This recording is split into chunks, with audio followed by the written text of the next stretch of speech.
President Cyril Ramaphosa has called on the Independent National Electoral Commission of the Democratic Republic of Congo to finalize the election process with speed. This as provisional results in that country put candidate Felix Chisekedi ahead of Martin Fayulu and Emmanuel Shadari. But for Congolese nationals living in South Africa, Chisekedi's lead is enough for them to celebrate.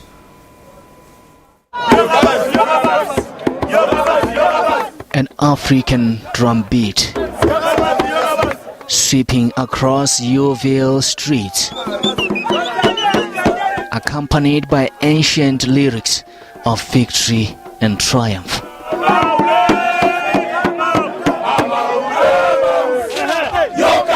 For these Congolese nationals, fate has finally smiled on them.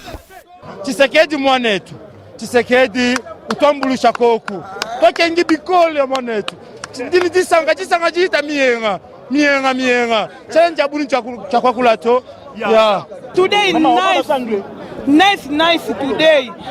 Look at, I'm eating today, I'm drinking today, nice. And they feel they can now get on with their lives. We are very, very happy. Of course, they just didn't want anyone left out of the rowdy celebrations.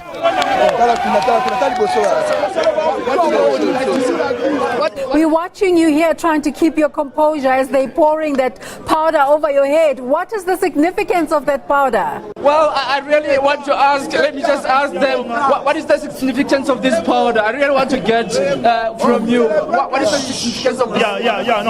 That powder is like when we are happy, when you get from school, or you get something like it make you happy, we are making the powder to show that we are the winner. We are the winner, that's why we make it the powder. It's a Johnson powder, it's not like a muti, it's nothing, just only a blessing. Something is a blessing, like we are happy and then we celebrate with the powder. Okay, I've been showered with blessings. That's exactly what they are saying here. And there were more powder celebrations. But their wish is to return home. Let our country be all right. We go back and rebuild the country. That's it. We are very happy. We are celebrating because Kabila is gone. Now our country is free. We will go back. Hey, in the best viva! Because of Kabila, I'm in South Africa 10 years. Now I'm happy to go to my country. It's a tale of a Central African country whose troubled past still haunts them. From Mobutu time, we suffer a lot until now. Therefore, now we thank God for that. But for those living in Cape Town, it's too early to celebrate. It's so early to say something positive because we don't know what can come after. May God is going to help us. It's going to come nice. That poverty, I think, is going to finish. And the South African government's plea is for peace and stability. The president commends the people of the DRC as well as political parties for having acted with restraint, with utmost discipline and ensuring that the process was free and fair. He's also urged all other stakeholders, including regional and international bodies, to give CENI the space that is required for them to fulfill their legal and constitutional obligations without interference. For these Congolese nationals, January the 10th is the day they will never forget as history unfolds before them. Now to our happy, Kabila is out. Why you are so? SABC one for sure. SABC News, Yeoville in Johannesburg. You are so for sure. SABC one. We are now joined by Africa analyst and founder of the African Renaissance Project, Edward Mitole. Edward, good evening and thank you so much for joining us on The Globe. A lot of excitement we've seen today taking place in South Africa from the Congolese people, with Felix Chisekedi being announced as president-elect, or the one to have won the DRC elections that took place on the 30th of December. What's your take? You've had a lot to say over a long period of time. Today it has happened. Election results have been announced. Thank you, Lulu. Good evening to you. Good evening to Africa. my people perish due to lack of wisdom. It's a tragedy that I see the African people, my people, the people of the DRC celebrating and rejoicing. It's because of lack of knowledge. What has happened today is a managed transition. And as with any managed transition, the outgoing Kabila will still call the shots from behind the scenes. Felix Chisekedi, the son of the former veteran opposition politician Etienne Chisekedi, has always been there in the shadows of his father. The opposition, the real opposition in the DRC, is in exile. Capital creates its own opposition. Global capital creates its own opposition. If you look at all the opposition parties in the world, they have been carefully selected by capital to play the game. The ruling party and those in the opposition are all playing a game, and they have been carefully selected over the years by global capital. The DR Congo is a magnificent cake. As King Leopold II of Belgium said during the Berlin conference that decided the partitioning of Africa, the division of Africa, to share the cake, he said, DR Congo is a magnificent cake and will always be for the very long time. You must remember that the Western world depends on African minerals for their sustenance. Without African mineral resources, the Western world would cease to be global power. The DR Congo has suffered for a long time. Beginning from King Leopold II, to Patrice Lumumba, to Desiree Mobutu, to Laurent Kabila. It has gone through untold suffering and pain. When I see my people in DRC celebrating, I feel very sad. I've been broken today with the result.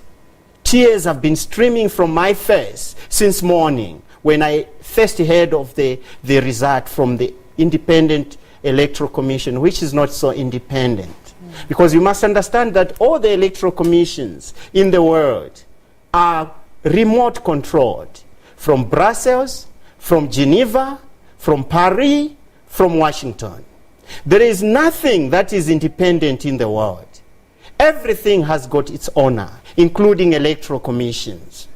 When they went to Geneva, when the opposition went to Geneva to sign that agreement, it was clear that global capital will dictate the terms. It is a game to fool the people. The opposition candidates were Jean-Pierre Bemba, Moise Katumbi, Felix Chisekedi, and Martin Fayulu. These two other candidates, Jean-Pierre Bemba and Moise Katumbi, were banned from contesting. As I've said, the real opposition is in exile, in prison, or silenced.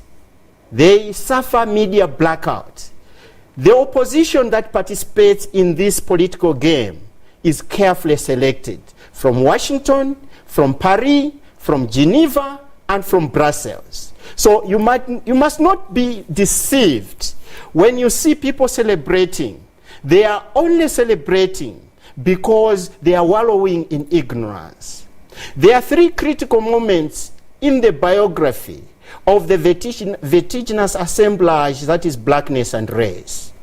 The first moment arrived with the organized despoliation of the Atlantic slave trade from the 15th through the 19th century, through which men and women from Africa were transformed into human objects, human commodities, and human money.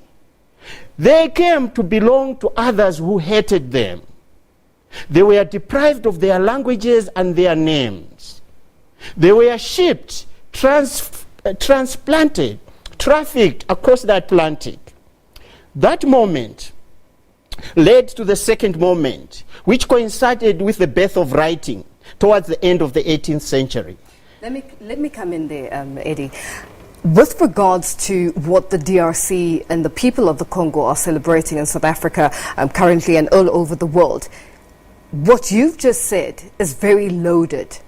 And the people of the Congo have made a decision or have a president-elect whom it is Chisekedi.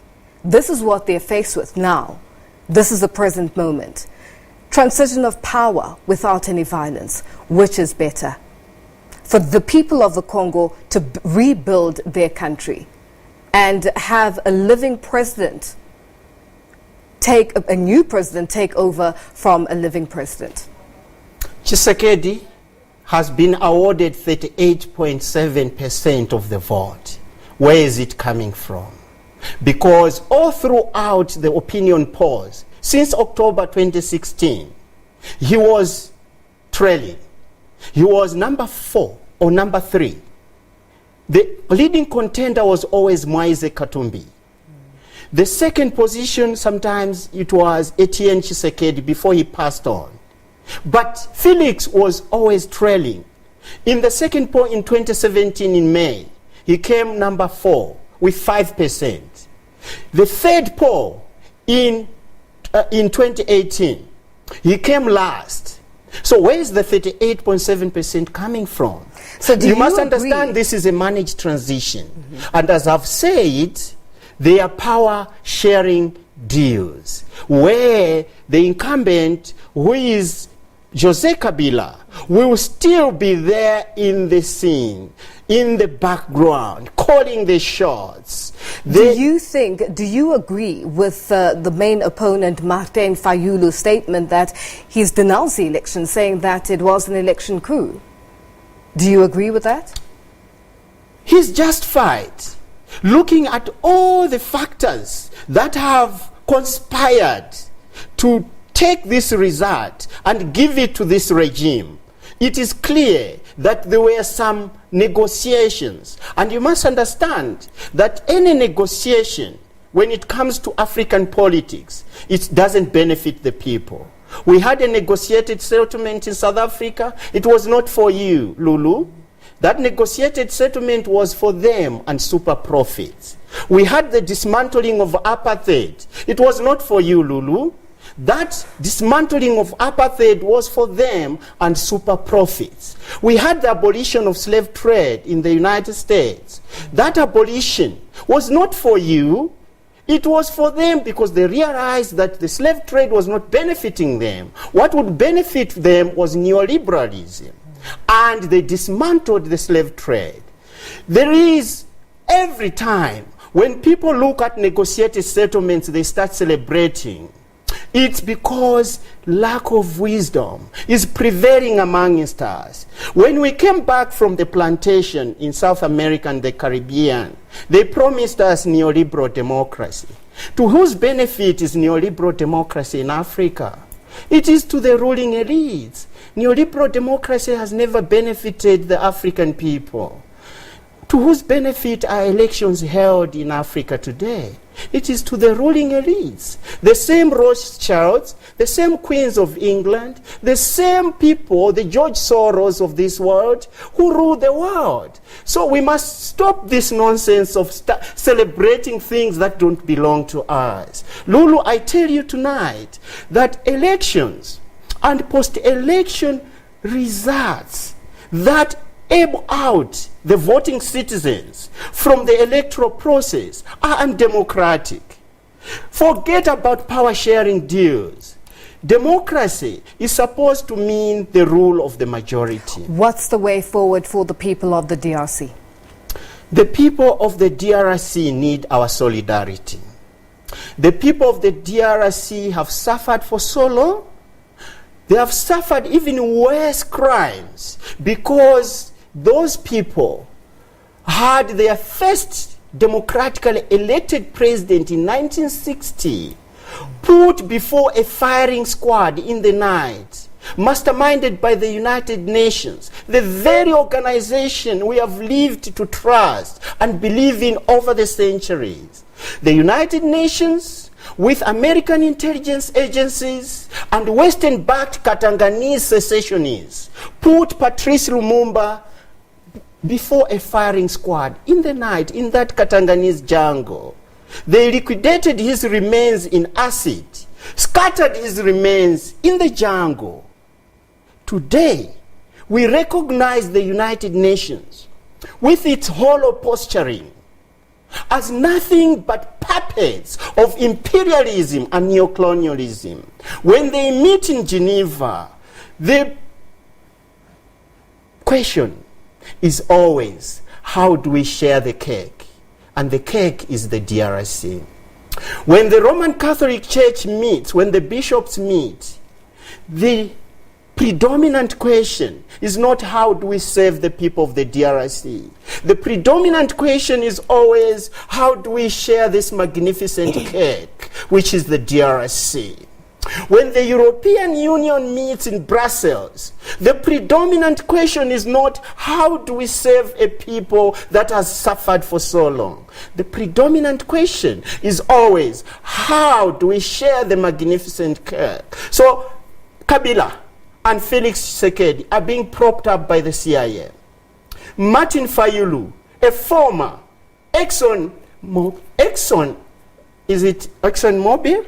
executive, that's a puppet of global capital. He's being propped up by the EU and the Roman Catholic Church. So you must understand that the Cold War is still there. And Edward, the playground is the DRC. When Mwalimu Julius Nyerere warned us that white people will not kill each other anymore for the plunder of African resources, after the Berlin Conference, they decided that they will never, ever genocide each other for the plunder of African resources.